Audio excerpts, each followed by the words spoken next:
From Philharmonic Hall in Lincoln Center, home of the world's greatest musical events, another program of New York Philharmonic Young People's Concerts, under the musical direction of Leonard Bernstein.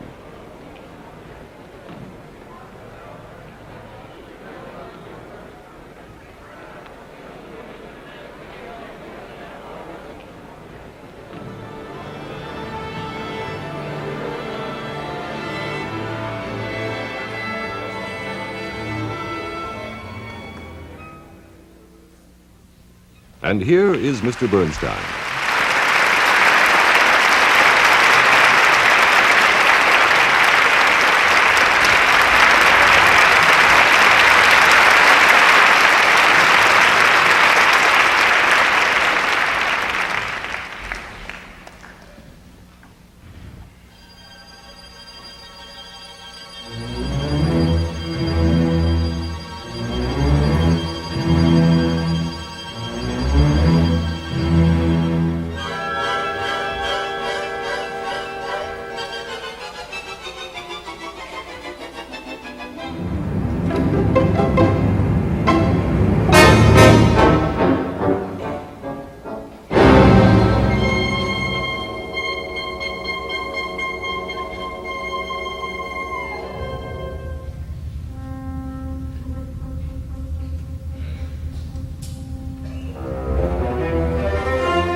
Pretty spooky stuff, and it's spooky because those sounds you're hearing come from the first psychedelic symphony in history, the first musical description ever made of a trip, written 130 odd years before the Beatles, way back in 1830 by the brilliant French composer Hector Berlioz. That's Berlioz, the Z is pronounced.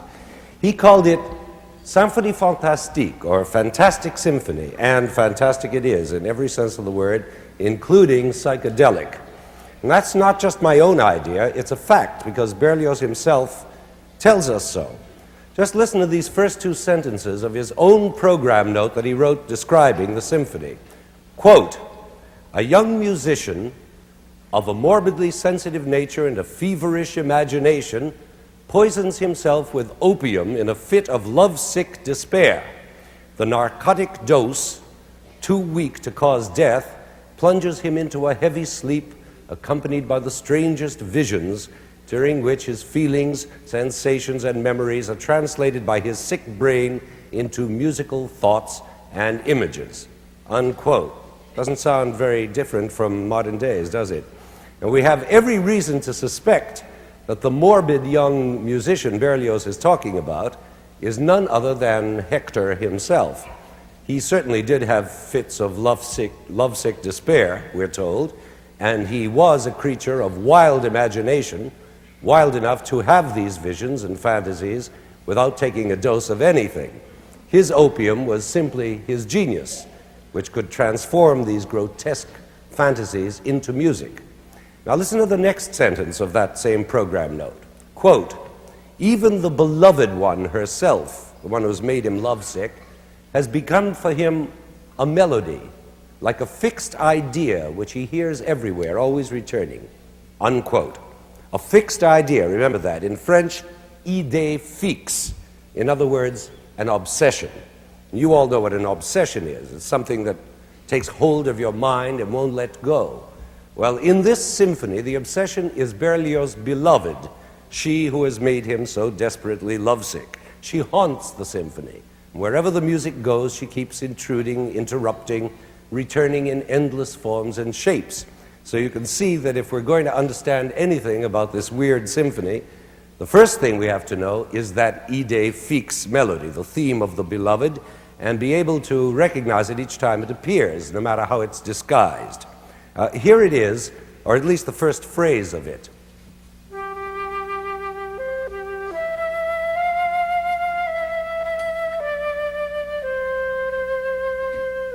That's the first phrase. Can you hear the lovesick yearning in that melody, the way it has a rising shape at the beginning, and then rising even higher, straining still further, and then even further, and then hopelessly collapsing. Isn't that a perfect musical picture of lovesick longing? Now listen to it again, this time letting it continue into its second phrase, and then its third, fourth, and so on, each time rising and straining further and further, and each time again falling back into despair.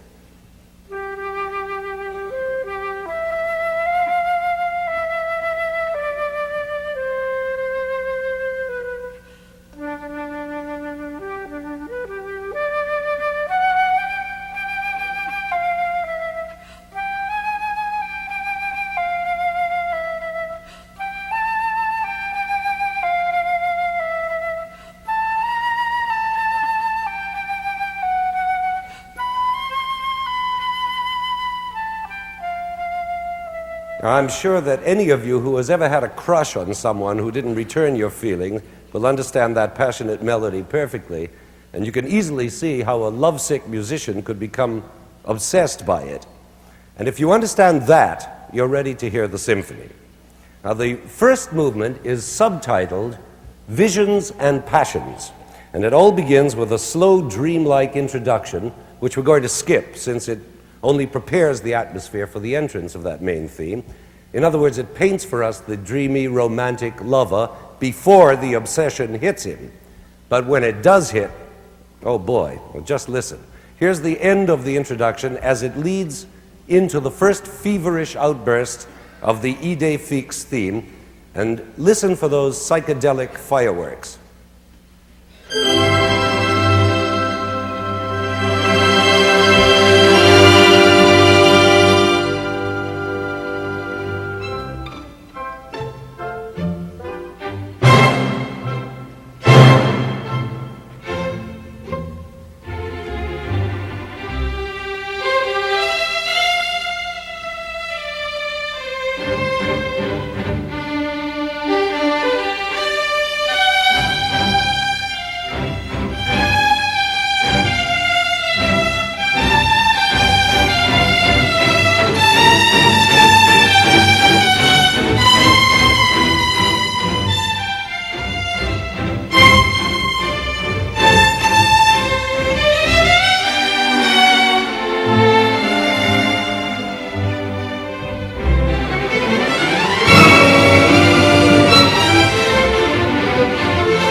You get what I meant by psychedelic fireworks?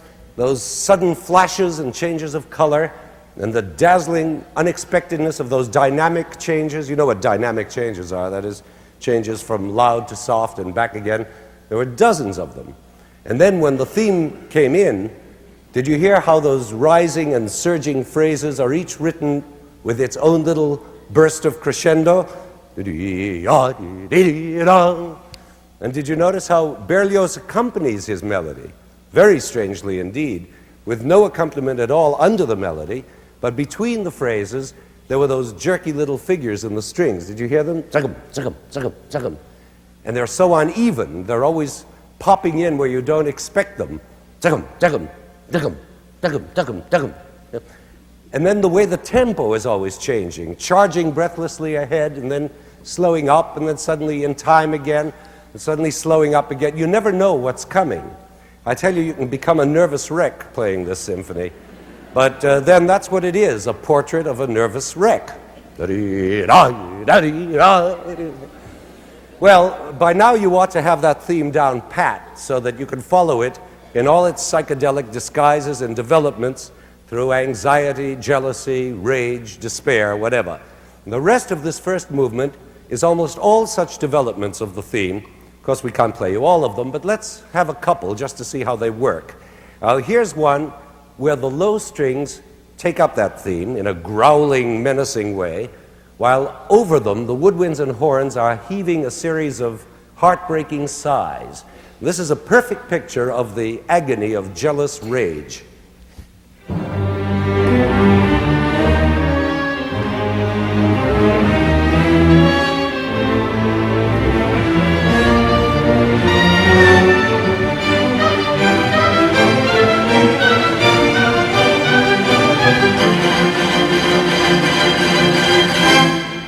You hear how that worked up into a climax of anguish? But if you think that was anguish, listen to how it goes on with the sighs growing into howls and the strings rising to hysterical shrieks.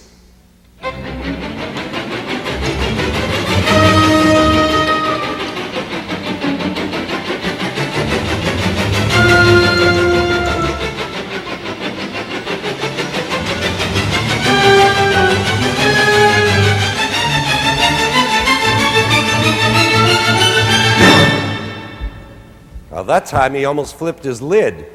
This music sometimes comes dangerously close to the borderline of insanity. Every once in a while you think it may just go over the line, but it never does, because Berlioz is always in control, no matter how insane he seems to get. Now, just one more passage in this first movement, and this is the weirdest of all. This time the low strings are again moaning away on the Idée Fixe tune, only now in canon. You all know what canon is. I won't even explain that. With the violas imitating the cellos. And they sound together like a bunch of lovesick cattle. Here first are the cellos by themselves, moaning away.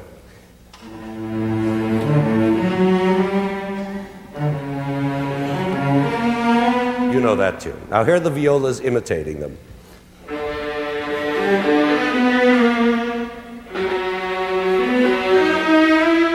Now here they are together in canon.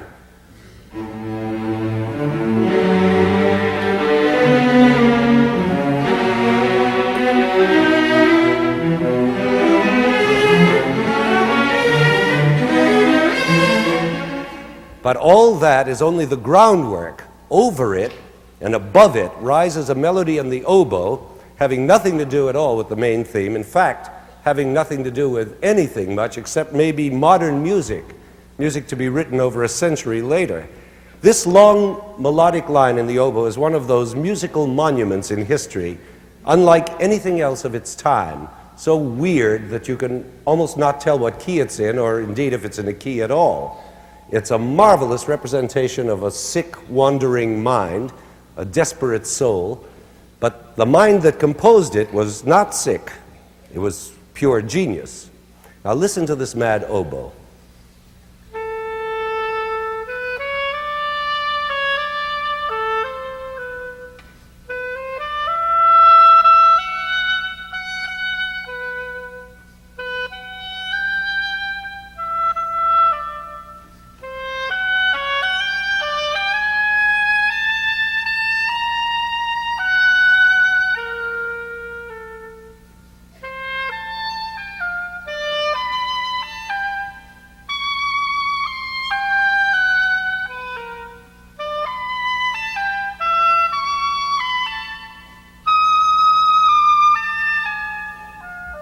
Wow. Can you believe that that was written in 1830, only 3 years after the death of classical old Beethoven?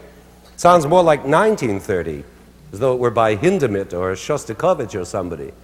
And on that oboe goes, rising dizzily over the canon of those moaning strings here, soaring to a new climax of hallucination. And when it gets there, as you're about to hear, the whole orchestra joins in, including trumpets for the first time, with the Idée Fixe melody in full swing of triumph, as though Berlioz had at last conquered his mania.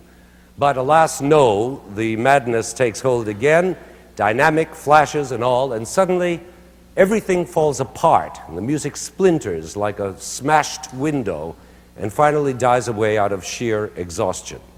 In the final bars, we hear one last longing whisper of the Idée Fixe melody, and the movement ends with a few organ-like chords of religious comfort. Now here is that whole last section of this psychedelic first movement, starting with the mad oboe solo.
End of scene one and end of dream one.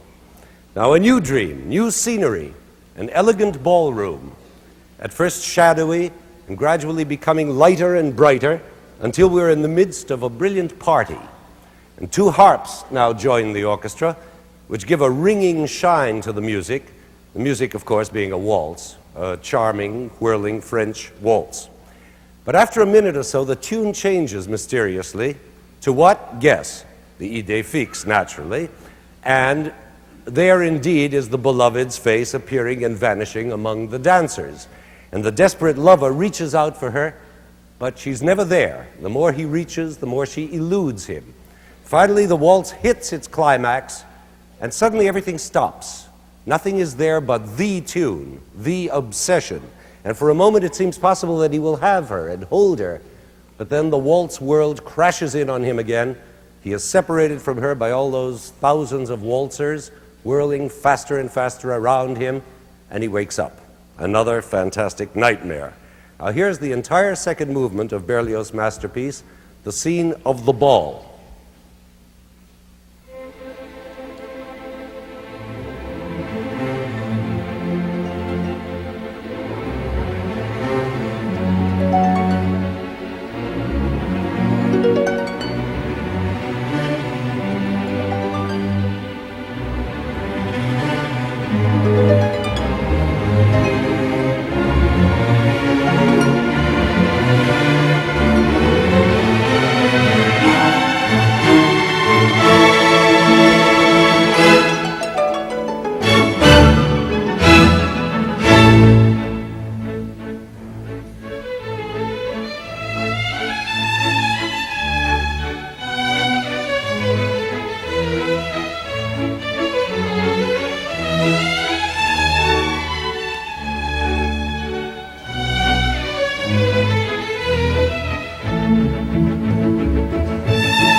You know, one of the most fantastic things about this fantastic symphony is that Berlioz was only a lad of 26 when he wrote this incredible new music. And I mean new. Try to think how amazing this Fantastique must have sounded in 1830, even after the wildest late works of Beethoven. This youthful symphony must have seemed to come from a whole other planet, a new world called Romanticism. For instance, take this third movement coming up, a scene in the countryside. Now, Beethoven had already written his scene in the countryside, the famous Pastoral Symphony, which you all know, with its shepherd calls and bird calls and murmuring brooks and raging storms. But they were nothing compared to this. For instance, Berlioz writes real thunder in his storm scene, using 4 different timpani players. That's something old Beethoven would never have thought of. And Berlioz shepherds don't just play their pipes, they play out a whole drama. Now here's the idea of the drama. Our poor drugged lover is now dreaming his scene in the country, and for a moment it's not a nightmare, but a peaceful dream of nature's beauty and repose. There's a shepherd playing to his flocks, who's answered by another shepherd way off on a distant slope. And this duet of the shepherds is somehow comforting to our hero's loneliness. There is human communication in the world, even if people are far away from each other. Now, let's listen for a moment to those 2 shepherds.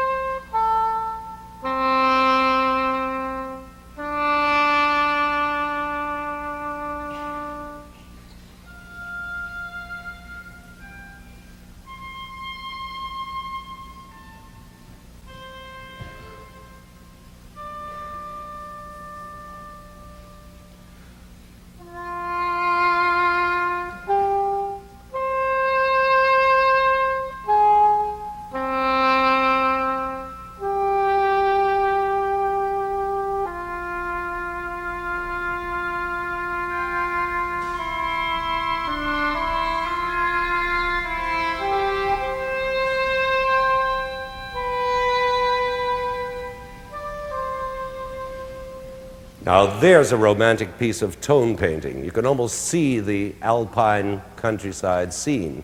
And in this atmosphere, Berlioz's hero dreams peacefully for a long while.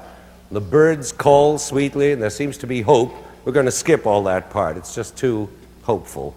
But suddenly, the atmosphere changes. The skies darken, agitation seizes the music, and guess who appears, taunting him with her idée fixe melody, a wolf girl in sheep's clothing. Now here is that moment of truth.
What a nightmare.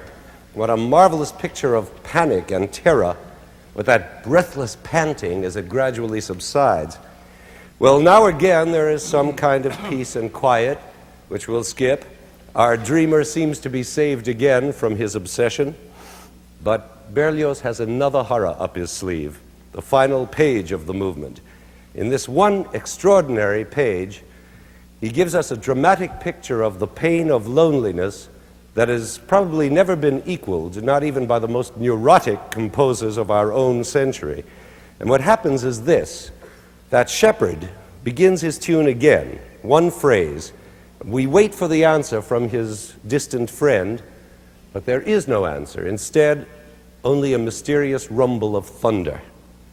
The shepherd tries again, another phrase, again, the hollow answer of thunder. And so little by little the scene dies. The shepherd gives up completely, the thunder fades away completely, and our dreamer is left alone with the terrifying silence of lovelessness.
Scene 4, or fourth movement, change of scene, a new nightmare.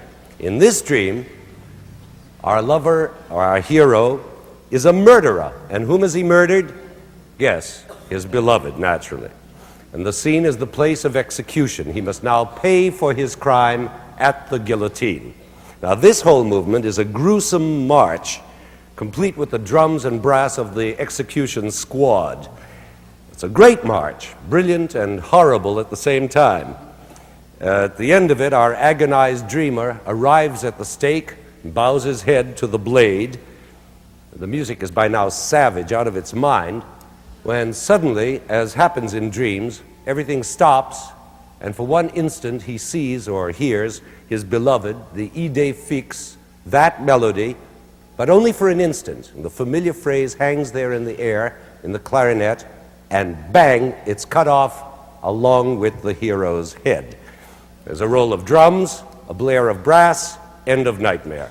And here is the fourth movement, the march to the scaffold.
Wait, it's not over yet.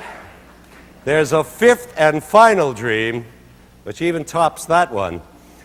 The Nightmare of the Witch's Sabbath.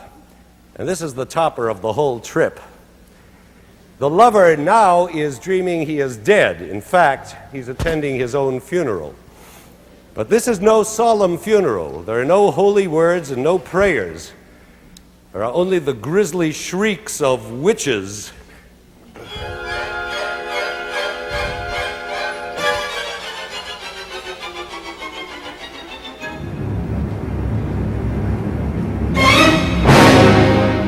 And there is the blood-curdling laughter of demons and devils.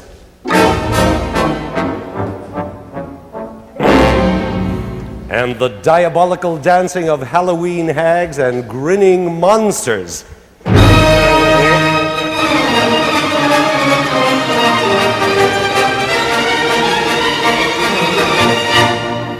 And of course, who should be the chief witch? None other than that sweet little beloved of his, whose angelic melody is now transformed into a hellish, squealing ride on a broomstick.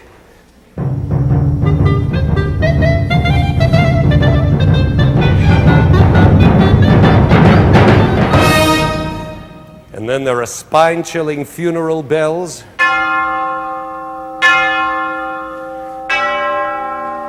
And there's a parody of the Dies Irae chant from the Mass for the Dead.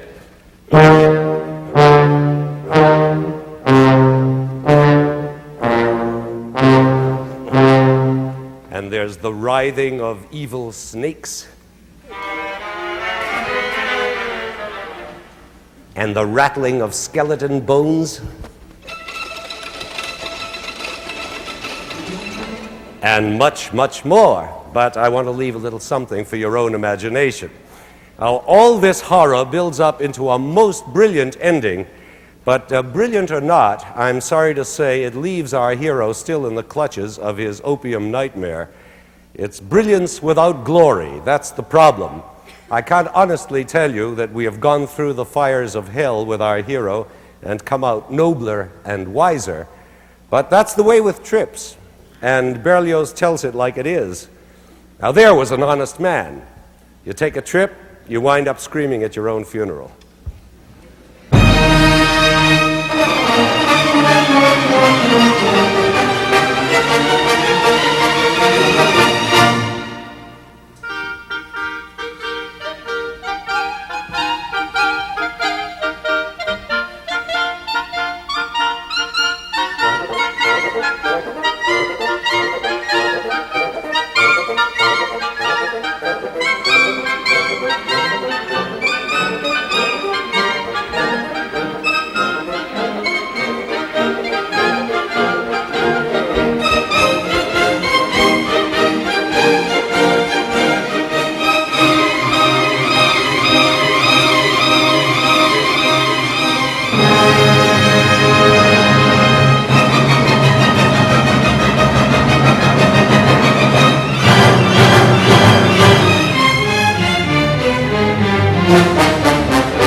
From Philharmonic Hall in Lincoln Center, the third of this season's New York Philharmonic Young People's Concerts, under the musical direction of Leonard Bernstein, has presented Berlioz Takes a Trip.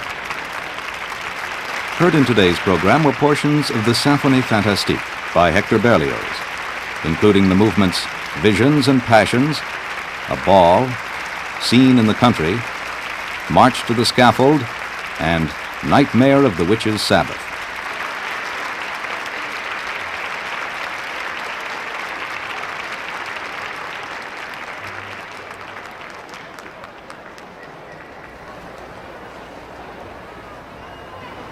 This program was recorded in Philharmonic Hall and was produced and directed by Roger Englander.